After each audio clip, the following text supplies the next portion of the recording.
lungkot at tuwan, huwag kalimutan.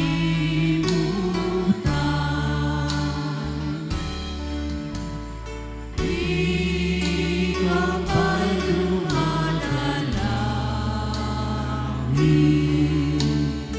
mong tinutukso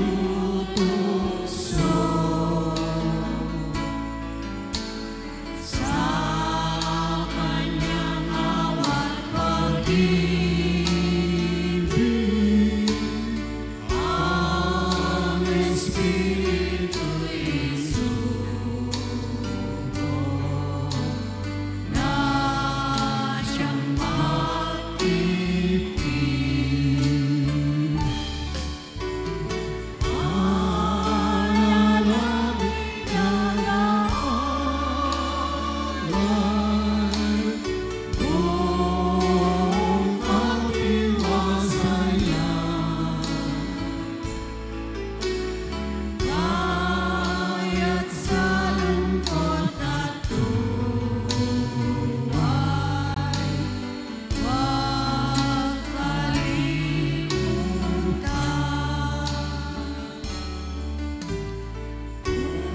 Kung lumating ang pagsubok at nalulungay,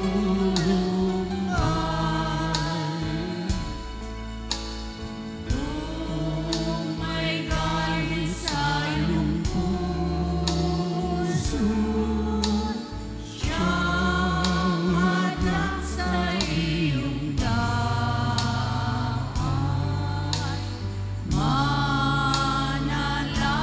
Manalangin ka.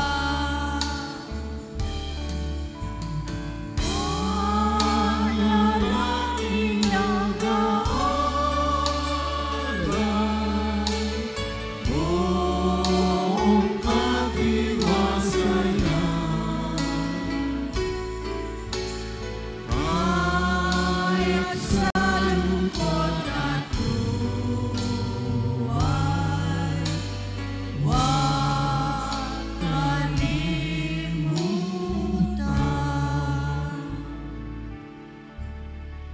Tayo po'y manalangin. Ama namin Diyos, Diyos na makapangyarihan sa lahat. Panginoon, maraming salamat po sa oras na ito. At muli mo po kaming tinipon upang minsan pa ay papurihan ka, sambahin ka sa Espiritu at katotohanan. Patawad Ama sa aming mga nagawang pagkakasala at pagkukulang. Nawa Panginoon ay maihandog namin ang aming mga sarili upang makapaglingkod sa iyo at nawa ay ang aming mga gagawing paglilingkod ay maging kapurihan sa iyo. Ikaw po ang sumama sa amin hanggang sa matapos ang aming gawain. Ito po ang aming samot dalangin sa pangalan ni Jesus. Amen. Amen.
Atin pong ihanda ang ating mga sarili sa pagbasa ng salitan.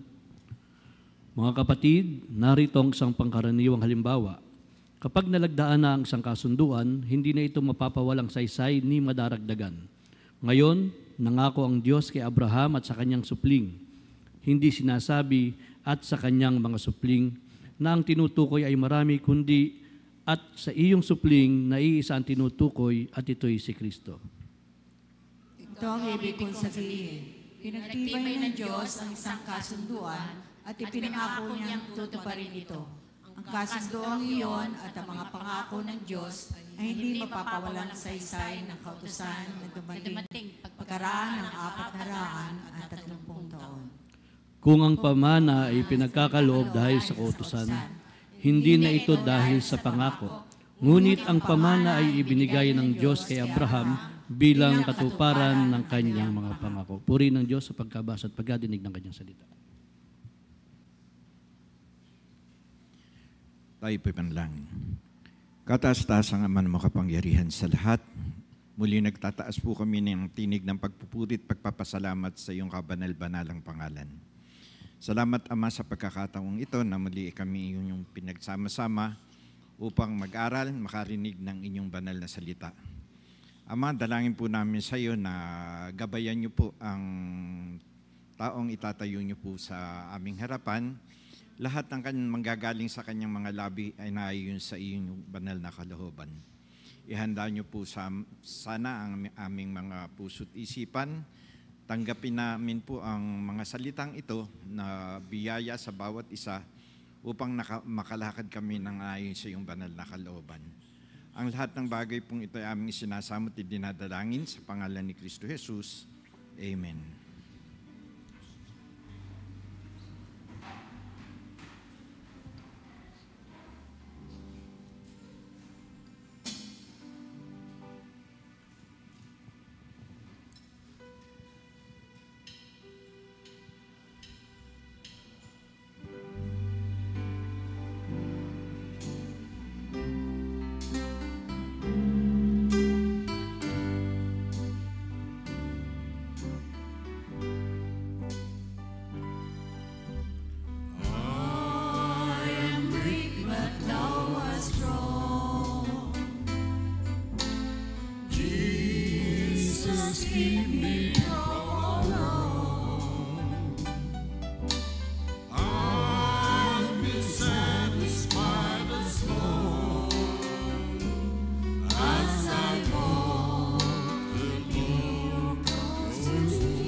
Check, check.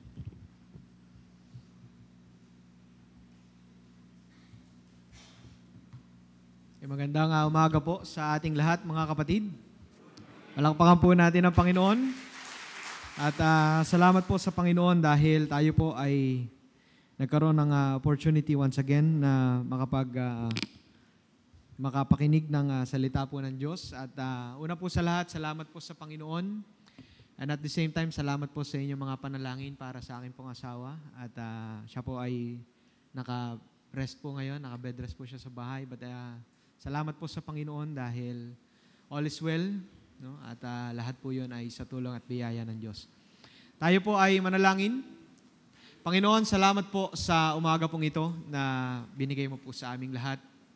At kami po muli ay lubos na nagagalak sa iyong kabutihan, sa iyong pong pag-ibig para sa bawat isa. Salamat po sa opportunity na pinagkaloob mo para kami po ay makapakinig ulit ng iyong mga salita regarding the lesson from the book of Galatians, Jesus being at the center of everything. Salamat po, O Diyos, dahil po dito sa mga salitang ito ay naiintindihan po namin ang halaga ng aming pong pagkakilala po sa iyo. Kaya Lord, tulungan mo po kami na makita ang kabuang mensahe ng iyong mga salita sa araw po na ito. Ito po ang aming dalangin sa pangalan ni Jesus. Amen. So as we continue po yung ating lesson, coming from the book of Galatians, ang title po ng ating message for this morning is all about promise of the future. So napaka common po pag sinabi nating pangako, no? So people are tend to do promises. Sino po sa inyo ang madalas nangangako sa mga tao? Di ba? Madalas po ba kayo nangangako din sa mga tao? Halimbawa, yung mga mag-asawa, pinapangakuan niyo po ba yung inyong asawa? Halimbawa, promise ko sa iyo ganito, promise ko sa iyo ganyan, di ba? So, madalas yung nature natin bilang mga tao, we tend to do promises, we tend to say promises. At ilang porsyento po doon ang natutupad niyo yung mga pangakong sinasabi ninyo? Di ba? Most of the time, hindi nagagawa. Most of the time ay hindi natin natutupad or may mga tendencies na hindi natin naipagkakalob o na-execute yung mga pinapangako natin sa iba. But sabi nga ng common saying, there's a common saying na promises are made to be broken. Di ba? Kaya ngayon, gusto nating maintindihan ano ba yung promises o promise ng Diyos para sa atin through Jesus Christ, which is very essential sa ating pong mga buhay. At yun po yung makikita po natin dito sa Galatians chapter 3. Na continuation nung pong diniscuss sa atin ni Pastor John last Sunday. At napakaganda po ng lesson o napakaganda ng idea na gusto nating makuha dito po sa ating pag-uusapan. Kasi tayo pong lahat, sabi ng Bible, tayo po ay napakapalad sa tutusin lang, mga kapatid, sapagkat tayo po ay tinawag na anak ng Diyos. Hindi tayo tinawag na anak ng Diyos by blood. Hindi tayo tinawag ng Diyos dahil kamag-anak natin si ganito, kamag-anak natin si ganyan. There is one reason bakit tayo tinawag na anak ng Diyos. And that is through Jesus Christ. Kaya po lahat tayo mapalad dito. Kasi kabilang tayo sa pamilya ng Diyos. Well, kung tutusin, ang pangako talaga ng Diyos ay para lang sa bansang Israel. Pero bakit tayo nakabilang? Bakit tayo nakasama? Yun po yung titingnan po natin. Yun po yung pag-uusapan natin. Kasi napakahalaga po na makita natin kung gaano po kahalaga ang ating pong pananampalataya sa ating relasyon sa Panginoon. You know what, mga kapatid, kapag hindi po natin binantayan at iningatan ang ating pong pananampalataya, may mangyayari pong problema o magkakaroon ng problema pagdating sa ating relasyon sa Diyos. Kaya hindi ho pwede sa isang Kristiyano yung stagnant na Kristiyano. Hindi ho pwedeng pagkalinggo ka lang Kristiyano. Sinasabi mong ikaw ay Christian kasi sisimba ka na, linggo na eh. Christian ka. Pero pagdating ng Lunes hanggang Sabado, hindi ka Christian. Kasi wala ka sa church eh. You know what, mga kapatid? Napakahalaga po na maintindihan natin ang konteksto ng tinatawag nating faith. Kasi hindi lang po ito basta tayo ay naniniwala sa Panginoon o naniniwala sa mga bagay na hindi natin nakikita, at sumasampalataya sa mga bagay na inaasahan natin. It's more than just believing on those things. Kasi yung ating pananampalataya, kinakailangan maintindihan at makita natin yung essence nito pagdating sa ating pong relasyon sa Panginoon. Because what we have in Jesus, what we have in the Lord Jesus, has its blessing in eternity. Amen? Kung ano po yung meron tayo sa Panginoon, kung ano yung meron tayo kay Kristo, yan po ay may kinalaman sa biyayang tatanggapin mo sa habang buhay. At ano po yung biyayang inaantay natin? Is this material blessing? Hindi. This is a promise of eternal life. At yun po yung meron tayo sa Panginoon. Ang kailangan nating ingatan at kailangan nating pahalagahan. Kaya ngayon, tinitingnan natin ang mga bagay na panghabang buhay. Ganun na po ba ang perspective ninyo, mga kapatid? Ganun na po ba ang mindset natin pagdating sa buhay natin dito sa mundong ito? Na ang mga bagay na meron dito ay temporary at ang kailangan nating pagtuunan ng pansin ay yung pang-eternity. Sabi nga ng marami, bakit natin ginagawa lahat ng ito? Sabi ng ilang mga Kristiyano, ito daw ay practice lang. Ito daw po ay rehearsal lang kung ano ang gagawin natin sa langit. Kaya kailangan magkaroon tayo ng mindset, magkaroon tayo ng idea na ang buhay po natin ay hindi pang dito sa mundong ito. Kasi tayong lahat ay tagalangit. Amen? Parang ayaw niyo pumayag na tagalangit. Tagalangit tayong lahat. Kaya hindi dapat hanggang dito lang yung perspective natin. Kasi kung meron kang titingnan, that is your relationship with Jesus na hindi lang hanggang dito, kundi hanggang langit yun. Kaya po yung ginagawa natin, totoo po yun. Practice lang lahat ng ito. Kasi lahat ng nandito may hangganan. Ngayon, titingnan po natin, what is the promise of the future para sa ating lahat? Ano ba yung promise na yun para sa atin na pinananabikan natin at gustong-gusto nating maranasan sa ating pong mga buhay? Number one, let's look on the nature of God's promise. Kailangan muna nating maintindihan ano ba ang nature ng pangako ng Diyos. Now, basahin natin. Sabi dito, mga kapatid, sabi ni Paul, kung ito'y babanggitin sa atin, at sasabihin niya sa atin, first hand, tayo yung kausap ni Pablo, itong sasabihin niya, Liliw Church, itong pinakasimpleng halimbawa para maintindihan nyo. Sabi niya, narito ang isang pangkaraniwang halimbawa. Ibig sabihin, common, para maintindihan nating lahat. Kapag nilagdaan na ang isang kasunduan, hindi na ito mapapawalang saysay ni madaragdagan. Ibig sabihin, pag pirmado ng kontrata, yun na po yun. Contract is contract, pirmado na. Ngayon, nangako ang Diyos kay Abraham at sa kanyang supling. Hindi sinasabing at sa kanyang mga supling na ang tinutukoy ay marami, kundi at sa iyong supling na iisa ang tinutukoy at ito'y si Kristo. You see, nakita po natin yung picture ng pangako. Ano yung pangako? Ito ang pangako. Sa iyong supling.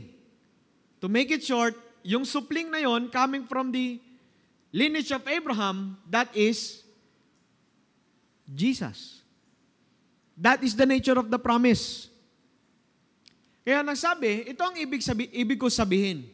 Pinagtibay ng Diyos ang isang kasunduan at ipinangako niyang tutuparin ito.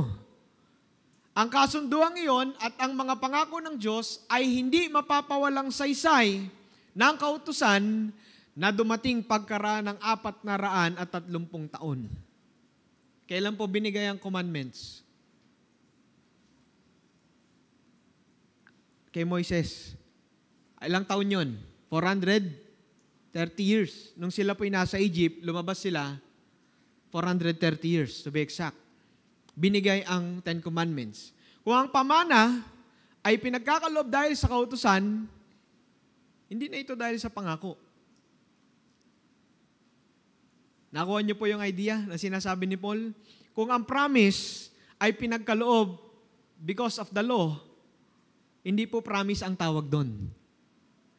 Ano pong tawag doon? Reward mo yun dahil sumunod ka. Kaya ka may reward. That is not a promise, that is a reward.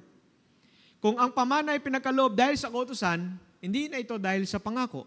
Ngunit ang pamana ay binigay ng Diyos kay Abraham bilang katuparan ng kanyang pangako. So let's look on the idea of the nature of the promise. Kung ganoon, anong silbi ng kautusan? Dinagdag ito upang maipakita kung ano ang paglabag at may bisa ito hanggang sa dumating ang anak na pinangakuan. Ibinigay ang kautusan sa pamagitan ng mga anghel sa tulong ng isang tagapamagitan. Kapag may tagapamagitan, nangangahulog ang higit sa isang panig ang gumagawa ng kasunduan, subalit ang Diyos ay iisa. You see the nature of the promise? Mga kapatid, to make it short, ito po yung nature ng law. There is a positive and a negative role, ang law. The positive one, it keeps the people in line with God. It is called the process of sanctification. Kaya may law ay para bantayan ang buhay natin. Kung lumalakad ba tayo ng tama sa harapan ng Diyos. And the negative role of that law is to expose the failures, the sins, the guilts, and rebellion against God. Kaya pala ang mindset ng mga tao, pag may utos, negative. Kasi ang idea ng utos o ng kautusan, may expose kung ano yung mali mong ginagawa. What we do not see, the main idea, the positive role of the law, is that to guide us sa ating buhay, to sanctify yung ating mga buhay. Pero kung ating pong titingnan, ang idea ni Paul, hindi mapapawalang bisa ang pangako ng Diyos nang dahil sa kautusan. Kasi hindi ho pwedeng labagin ng Diyos ang kanyang sinabi. Ganun lang ho kasimple mga kapatid. That is the nature of God's promise. Hindi ho pwedeng sabihin ng Diyos na, ay, ano na yon, invalid na yung promise ko sa iyo kasi may law. Hindi po pwedeng ganun. Iisa po ang nangako at iisa din ang nagbigay ng kautusan. At walang iba kundi ang Diyos. Ang pangako po ng Diyos para sa atin, mga kapatid, ay totoo at maaasahan. We keep on holding to that promises. Sabi nga ng awitin natin sa himnaryo, standing on the promises of God. Because we believe na ang pangako ng Diyos ay totoo at maaasahan sa ating mga buhay. At kailanman po mga kapatid, nais ko pong sabihin sa inyo, kailanman, God promise will never change. Hindi po mababago. God's promise will never change. Hindi po kayang baguhin ng kahit ano paman ang mga pangako ng Diyos para sa atin. Kaya ang paalala sa atin, believe in the promises of God. Huwag niyo pong kakalimutang sumampalataya, maniwala, kumapit sa pangako ng Diyos sa ating pong mga buhay. At huwag po kayo mawawalan ng pag-asa dahil totoo ang pangako ng Diyos. Na balang araw, tayong lahat ay makikita-kita sa langit na bayan. That is the nature of God's promise. Hindi po nai-invalid yun. Hindi po nawawalan ng bisa yun. Habang buhay po may bisa ang pangako ng Diyos para sa atin. That is why we are here. Bakit tayo nagsasama-sama dito? Bakit tayo nagsasama-sama naglilingkod sa Panginoon? Kasi alam natin at naniniwala tayo na ang pangako ng Diyos ay kailanman hindi magbabago at ito ay maaasahan sa ating pong mga buhay. If that is God's promise, if that is the nature of God's promise, totoo at maaasahan, second thing is the promise fulfilled in Jesus. Sino yung fulfillment ng pangako? Sabi ni Paul kanina, hindi tinutukoy yung mga supling. Ang tinutukoy, iyong supling. Sa iyo nang galing, sa iyong lineage nang galing, yung pangako, natutupad ng lahat ng ito. At walang iba kundi ang ating pong Panginoon. Itong sabi niya, ang ibig bang sabihin nito ay salungat ang kautusan sa mga pangako ng Diyos? Hindi. Kung ang kautosang ibinigay ay nakakapagbigay buhay, ang tao ay magiging matuwid sa paningin ng Diyos sa pamamagitan ng pagsunod sa kautusan. Ngunit ayon sa kasulatan, ang lahat ng tao ay alipin ng kasalanan. Kaya't ang ipinangako ng Diyos ay matatanggap sa pamamagitan ng pananalig kay Jesucristo na ibinibigay sa lahat ng sumasampalataya. Bago dumating ang panahon ng pananampalataya, tayo'y nakakulong sa kautusan hanggang sa ang pananampalatayang ito kay Kristo ay mahayag. Kaya't ang kautusan ay nagiging taga-disiplina natin hanggang sa dumating si Kristo upang tayo may turing na matuwid sa pamagitan ng pananampalataya. Ngayong dumating na ang panahon ng pananampalataya, wala na tayo sa ilalim ng taga-disiplina. That is the law. Ang fulfillment po ng pangako ng Diyos para sa atin, mga kapatid, ay walang iba kundi ang ating Panginoong Hesus. Bakit kailangang dumating si Jesus? Many times pinag-uusapan po natin ito dito po sa pulpit o sa iba't ibang mga sharing that we cannot save ourselves, mga kapatid. Hindi natin kayang iahon ang ating pong sarili. Sabi nga nung lesson ni Pastor John few weeks back, hindi natin kayang iahon ang ating sarili sa kumunoy ng kasalanan unless may tumulong sa ating humila pataas. Unless may bumunot sa atin doon, sa hukay na yun. At yung fulfillment ng lahat ng bagay na ito, na sinasabi natin dito at pinag-uusapan natin dito, ay walang iba kundi ang ating pong Panginoong Hesus. Kasi ang katunayan, tayong lahat ay naging alipin ng kasalanan at mapalad tayo dahil kay Jesus. Mapalad tayo, yung buhay po natin, we are so blessed dahil tayo pong lahat ay na-enlighten sa buhay na ito at nagkaroon tayo ng pagkakataon to experience the grace and the love of God. Kaya po yung ating mga buhay, mga kapatid, huwag niyo pong sasabihin na hindi kayo mapalad. Sasabihin niyo lang, blessed kayo dahil marami kayong nare-receive na biyaya sa inyo materially. Sasabihin niyo lang, blessed kayo dahil ang ganda ng nangyari sa inyong buhay ngayon. Paano kung hindi na maganda? Paano kung walang material blessing? Paano kung nahihirapan ka physically? Paano kung may family problem ka? Paano kung may financial problem ka? Sasabihin mo, hindi ka na mapalad? Mga kapatid, I just want to remind everyone na dahil kay Jesus, dahil sa Panginoong Jesus, tayo pong lahat ay mapalad ngayon.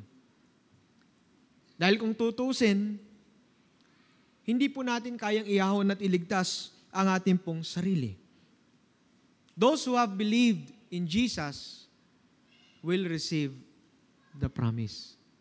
The promise of eternal life, the crown of life. Imagine ninyo, yung pangalan ninyo ililista sa aklat ng buhay.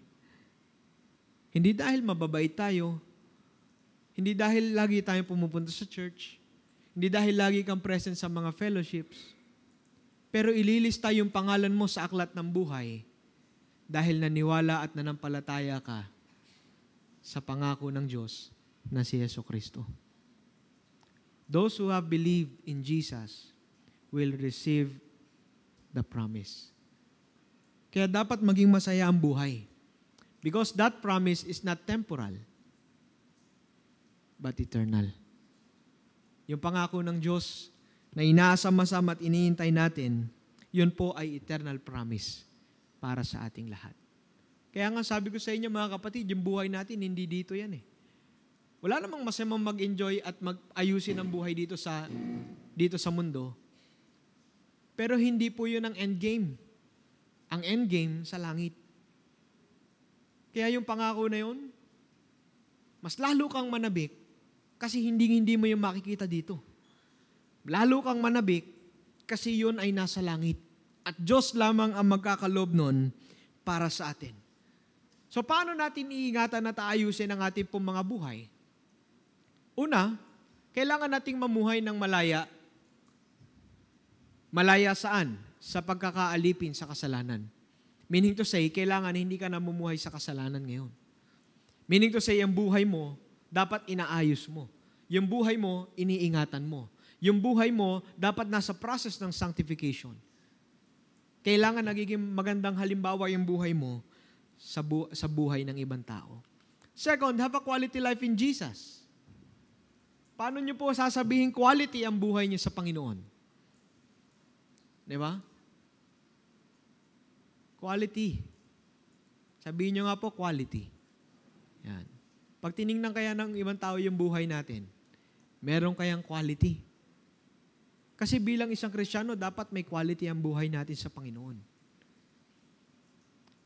Kaya po yung iba, sinasabi, siguro matibay naman ito kasi mura lang to eh. Baka matibay naman to. Paano niyo po nasabing matibay yung mura? Kaya ka nga nabili ng mahal na gamit para siguradong matibay. May quality. Branded. Yung buhay mo. Pag tiningnan ng mga tao, dahil sinasabi mong lagi ka nasa church, dahil sinasabi mong ikaw ay Kristiyano, nakikita kaya nilang may kalidad yung buhay mo sa Panginoon? Na dapat merong kalidad yung buhay po natin? Kaya po mga kapatid, yan ang paalala, have a quality life in Jesus at lumakad sa katwiran ayon sa kalooban ng Diyos. We live in righteousness. As we walk on a daily basis sa buhay nating ito, we walk in righteousness. Amen? Hindi yung perfecto na laging tama yung ginagawa mo, hindi po. Kailangan aware ka na merong nakatingin sa iyo mula sa itaas, tinitingnan ka ng Diyos na kailangan tama yung kinikilos mo, tama yung sinasabi mo, tama yung iniisip mo. Hindi para sa ibang tao, kundi para sa kapurihan ng ating Panginoon. We need to walk in righteousness. And as a result, the nature of promise, the fulfillment in Jesus, ito yung pinakamagandang resulta niyan sa lahat. The true belongingness. Alam niyo po, nung binabasa ko ito, talagang napakasaya ng pakiramdam. Kasi yung sabi dito, dahil sa inyong pakikipag-isa kay Kristo Jesus, kayong lahat ay mga anak ng Diyos sa pamamagitan ng pananampalataya. Si Kristo mismo ang inyong isinuot na parang damit na ang kayo nabautismuhan sa inyong pakikipag-isa sa Kanya. Wala nang pagkakaiba ang Hudyo at Griego, ang alipin at ang malaya, ang lalaki at ang babae. Kayong lahat ay iisa na dahil sa inyong pakikipag-isa kay Kristo Jesus. At kung kayo'y kay Kristo, kayo'y mga anak ni Abraham at tagapagmana ng mga pangako ng Diyos. You see? That is the promise. Sino po sa inyo masaya na siya ay anak ng Diyos? Hindi niyo po ma-acquire yun nang basta-basta lang. Hindi niyo po ma-acquire yun. Di paano po nasabing anak ka ni ganito? Kailangan anak ka niya talaga by blood, biologically. Di ba? Paano mo nasabing kamag-anak mo yun? Related kami by blood. Kasi yung ganito, kapatid niya, yung nanay ko, kapatid ng nanay niya. Related kayo sa isa't isa. Family ang tawag sa inyo. Relatives ang tawag sa inyo. But you know what mga kapatid? This is something special na kailangan mong pahalagahan. At kailangan mong ingatan na kahit saan ka pumunta, dapat bit-bit mo ito. Nang dahil sa iyong pakikipag-isa kay Kristo sa tubig ng bautismo, tinanggap mo siya, ang tawag sa iyo ay anak ng Diyos. That is the promise. At hindi lang yun. Sabi ng huling verse, at kung kayo'y kay Kristo, kayo'y mga anak ni Abraham at tagapagmana ng mga pangako ng Diyos. Kailan po binibigay ang mana? Pagpatay na yung magulang mo. Pero this is something special. Hindi lang ito material inheritance. Kaya po mga kapatid, lagi niyo pong tatandaan sa inyong sarili at sa inyong mga buhay na tayo ay anak ng Diyos. May mamanahin ka. Sabihin mo sa kalapit mo, may mamanahin ka. Kasi anak ka ng Diyos eh. Huwag mong hanapin dito kasi yung mana hindi dito. Pero may mamanahin ka. Sigurado yan. Kaya nga, ang paalala sa atin, tayo po ay kabilang sa pamilya ng Diyos sa pamamagitan ng ating Panginoong Jesucristo. Our identity is in Jesus Christ. Ngayon, dahil kinilala mo si Jesus sa buhay mo, ang pagkakakilanlan sa iyo ay anak ng Diyos. Kaya pag lumabas tayo sa church at sinabi ng mga tao na sa paligid nyo, ay ikaw taga-church, no? Maging masaya po kayo kasi recognize nila na kayo ay anak ng Diyos. Pero kapag ganito ang tono, di ba taga-church ka? Ba't ganyan ugali mo? Magtaka po kayo pag gano'n ang paggit nila sa inyo. Kasi nare-recognize nila na kayo ay taga-church, pero nare-recognize din nila na iba yung ugali nyo. You see? Kasi ang idea ng tao, pag taga-church ka, kailangan mabuting tao ka. Pero kapag nagpakita ka ng hindi maganda, there is something wrong. Nagkakaroon po ng problema. Ang ating identity ay nasa ating Panginoon. Kaya sa lahat ng pagkakataon, dapat nakikita si Jesus sa ating mga buhay. Amen? Sa loob ng pamilya, dapat nakikita si Jesus. Sa circle of friends, dapat nakikita si Jesus. Sa trabaho, dapat nakikita si Jesus. Sa mga kaibigan, dapat nakikita si Jesus. Sa lahat ng ginagawa po natin, mga kapatid, dapat si Jesus ang ating nakikita. Dahil ang paalala sa atin, live in Christ-likeness because you belong to the family of God. Kung meron tayong tutularang buhay, ang buhay ng ating Panginoong Jesus. Live in unity because we belong to one family. Kung tayong lahat ay tinawag na anak ng Diyos, anong tawag po sa atin? Anong tawag sa atin? Kung tayo tinawag na anak ng Diyos, tayong lahat ay anak, anong tawag sa atin? Anong tatawag mo sa kalapit mo? Kapatid. Live in unity because we belong to one family. And that is the family of God. Kaya po mga kapatid, wag po sana nating hahayaan na itong pangako na ito ay malimutan natin. Tandaan po ninyo, tayo ay tagapagmana ng Diyos sa pamamagitan ni Jesus. Tayo ay mga anak ng Diyos. That is the promise of the future. Hindi lang po yan dito. Sabi nga ni Brother Jerry, hanggang umakyat ka ng langit, magkakapatid kayo. Hindi dahil kayo ay magkakadugo, pero dahil kayo ay kumilala at tumanggap sa Panginoon. Kaya po sana, ang buhay po natin, manatiling namumuhay bilang mga anak ng Diyos. Palakpakan po natin ang Panginoon. Tayo po ay manalangin.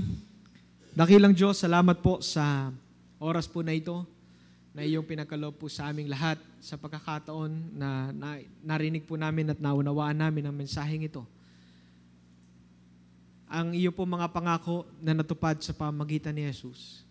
Na kaming lahat na kumilala at tumanggap kay Jesus ay nagkaroon ng pagkakataon bilang mapabilang sa iyong pamilya, bilang maging tagapagmana, at bilang mga anak ng Diyos. Salamat po dahil kami pong lahat ay may kakamtan ng pangako dyan sa langit.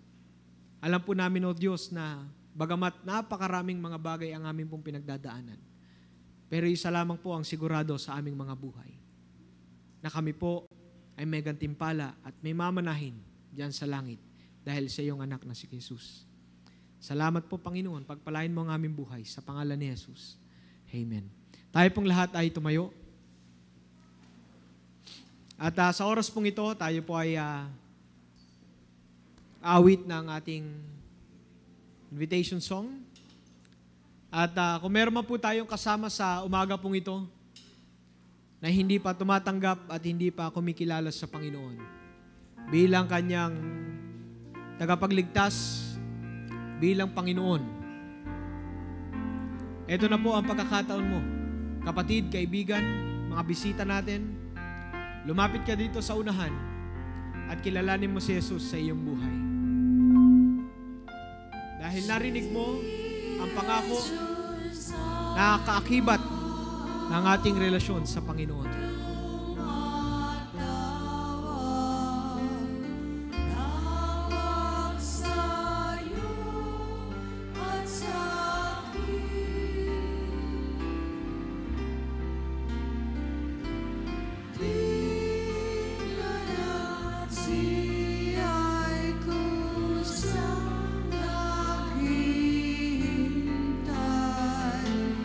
Hintay sa'yo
Nang sumapit na ang oras, dumulog si Jesus sa hapag kasama ang kanyang mga apostol. Sinabi niya sa kanila, "Matagal ko nang hinahangad na makasalo kayo sa hapon ng Pampasko na ito bago ako magdusa. Sinasabi ko sa inyo, hindi na ako muling kakain ito hanggang sa ito'y maganap sa kaharian ng Diyos." Dumampot siya ng isang kopa at matapos magpasalamat sa Diyos, ay ibinigay iyon sa kanila at nagsabi, "Kunin ninyo ito at paghati-hatian. Sinasabi ko sa inyo, mula ngayon hindi na ako iinom nitong katas ng ubas hanggang sa pagdating ng kaharian ng Diyos." Tumampot din siya ng tinapay at matapos magpasalamat sa Diyos, ay pinaghati-hati iyon at ibinigay sa kanila. Sabi niya, "Ito ang aking katawan na inihahandog para sa inyo. Gawin ninyo ito bilang pag-aalaala sa akin." Gayon din naman, dinampot niya ang kopa at pagkatapos maghapunan ay sinabi, "Ang kopang ito ang bagong tipan ng Diyos na pinagtibay ng aking dugo. Ang aking dugo ay mabubuhos alang-alang sa inyo." Tayo manalangin. Kataas-taasang Ama na makapangyarihan sa lahat, patuloy ang pagtataas namin ng tinig ng pagpupurit pagpapasalamat sa iyong kabanal-banalang pangalan. Salamat, Ama, sa mga salita na tinanggap namin sa umagang ito. Ama, sa oras pong ito gaganapin po namin ang pag-aalala sa iyong banal na kamatayan sa krus, manatili sa puso't isipan ng bawat isa sa amin na inialay mo ang iyong sariling buhay para matamo ng bawat isa sa amin ng biyaya ng kaligtasan. Dalangin po namin na ihanda niyo po sana ang aming puso't isipan, maging karapat-dapat po kami sa gagawin namin ito.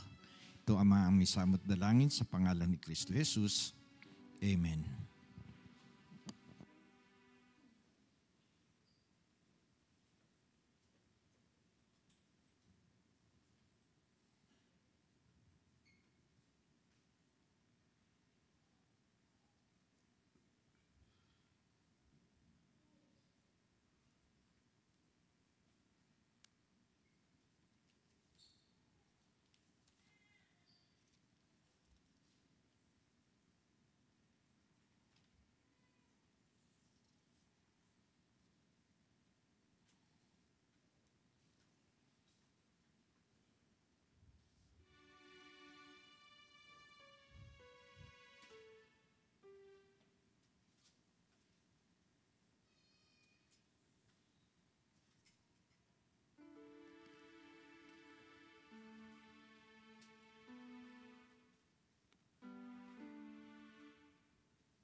magsitayo po tayo lahat. Pakinggan po ang sinasabi sa 2 ng Korinto, Kapitulo 9, talata 12. At ang nagbibigay ng binhi sa naghahasik at ng tinapay ay pinakapagkain at magbibigay at pagpaparami sa inyong binhi upang ihasik at magdaragdag ng mga bunga sa iyong katuwiran. Yaman kayo pinayaman sa lahat ng mga bagay na nauukol sa lahat na kagandahang loob, nagsisigawa sa pamamagitan namin ng pagpapasalamat sa Diyos, sapagkat ang pangangasiwa sa paglilingkod na ito ay hindi lang tumatakip sa pangangailangan ng mga banal, kundi banal, kundi naman umaapaw sa pamamagitan ng maraming pagpapasalamat sa Diyos. Purihin ang salita ng Diyos.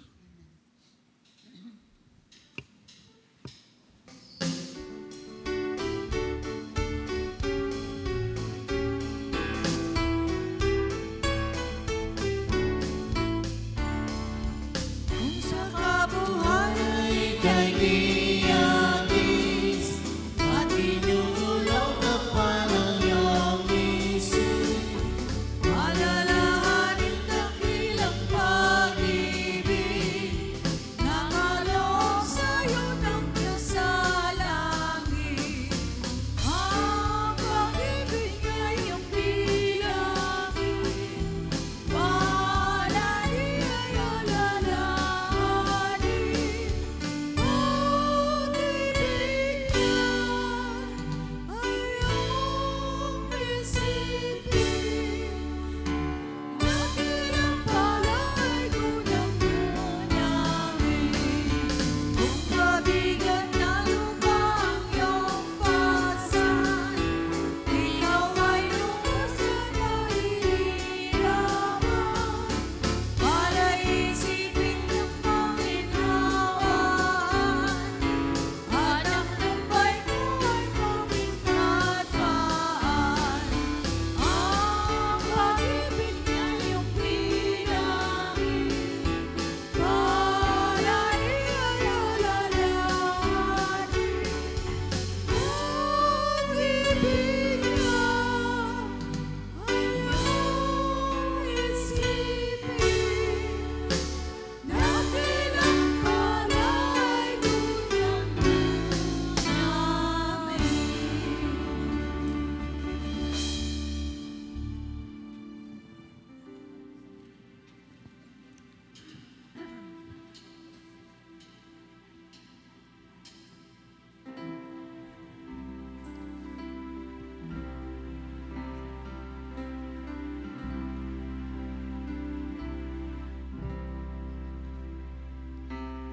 Sa aking puso,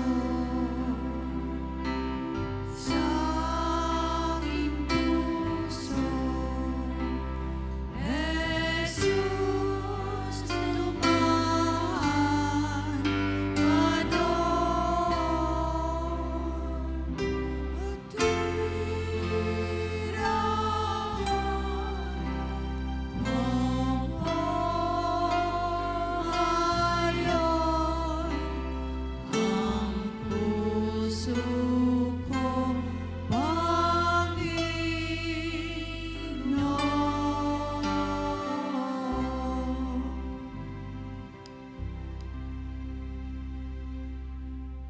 Tayo manalangin. Dakila naming Diyos, Diyos na makapangyarihan sa lahat. Panginoon, salamat pong muli sa umagang ito, kung saan po kami ay nakatapos ng aming napakahalagang gawain. Nakatapos po kami magpuri, magpasalamat at makinig ng inyong banal na salita. Salamat po, Panginoon, sa pagkakataong ito na muli niyo po kami dinala sa inyong bahay-sambahan upang sama-sama makapanambahan. Panginoon, salamat po sa mga natutunan po namin. Salamat po, Panginoon, sa pagpapaalaala sa amin na talaga pong napakapalad po namin dahil kayo po ang Diyos na tapat sa inyong pangako. Salamat po, Panginoon, at pinagkaloob niyo po sa amin ang kaligtasan. At nga po, Panginoon, ay sa pang-araw-araw naming buhay ay makapamuhay po kami ng naayon sa kalooban at mag-glorify po namin lagi ang kabanal-banal na pangalan. Dakilang Diyos, dalangin po namin sa sandaling ito. Amin pong tinataas pong muli ang aming mga kaloob na natanggap. Alam po namin, Panginoon, na ito'y mayamang kaloob at biyaya galing sa inyo. Nawa po, Panginoon, na mga ito po'y patuloy namin magamit sa pagpapalaganap ng inyong banal na salita at pagtatanyag ng inyong kabanal-banalang pangalan at sa mga programa ng Iglesia. Dakilang Diyos, dinadalangin din po namin ang aming mga kapatid na hindi po namin nakakasama. Panginoon, nawa po'y katukin po ninyo ang kanilang mga puso upang sa magkagayon sa mga darating na araw ay makabilang po namin sila at makasama sa mga gawain katulad po nito. Panginoon, nilalapit din po namin ang aming mga kapatid na may karamdaman. Haplosin niyo po nawa sila na inyong mapagpala at mapagpagaling na kamay upang magkagayon dakilang Diyos ay manumbalik ang kasiglahan at kalakasan ng kanilang lupang katawan at gayon din ay sila rin na aming muli makasama po dito. Panginoon, pinapadalangin din po namin ang mga dalangin po ng puso ng bawat isang kapatid po na nandito. Hindi man po namin ito mabanggit. Alam po namin, Panginoon, kung ito po inaayon sa inyong kalooban, ay niyo pong ipagkakaloob po sa bawat isa. Panginoon, hinihiling po namin at dinadalangin din ng mga patuloy niyong pagkalooban ng kakayahan at karunungan ang mga namiminuno po sa aming bansa, sa aming bayan at lalo likit po sa mga itinalagan niyo po dito sa inyong bahay-sambahan, sa iglesia po sa dakong ito. Pagpalain niyo rin po, Panginoon, ang aming mga matatanda, pagpalain niyo po ang mga diakono at diakonesa at lahat po ng gumaganap, pati po ang Sunday School Department at lalo digit po ang mga ministro at mga pastor na ginagamit po ninyo. Panginoon, sa aming po pag-iwahiwalay, dalangin po namin kung paano niyo po kami dinala ng ligtas sa dakong ito, ay samahan niyo po kami makauwi sa aming mga sariling tahanan ng ligtas at maluwalhati. Samahan niyo po kami, Panginoon, sa loob ng panibagong isang linggo. Tulungan niyo po kaming maging matatag po sa aming pananampalataya. Ito lamang po ang aming dalangin sa pangalan ni Kristo Jesus. Amen. Tanggapin po natin ang pagpapala. Sa Kanya na makapag-iingat sa inyo upang hindi kayo magkasala at makapaghaharap sa inyo ng walang kapintasan at may malaking kagalakan sa Kanyang kaluwalhatian. Sa iisang Diyos na ating tagapagligtas, sa pamamagitan ni Jesucristong Panginoon natin, sa Kanyang kapurihan, karangalan, kadakilaan at kapangyarihan mula pa noong una, ngayon at magpakailan paman. Amen.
Thank you for watching.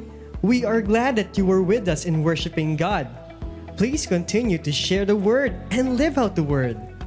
For more updates and daily inspirational messages, please follow all of our social media accounts. We are on Facebook, Twitter, Instagram, and YouTube. Everything is at Liliu Church of Christ, 1904. Thank you and God bless.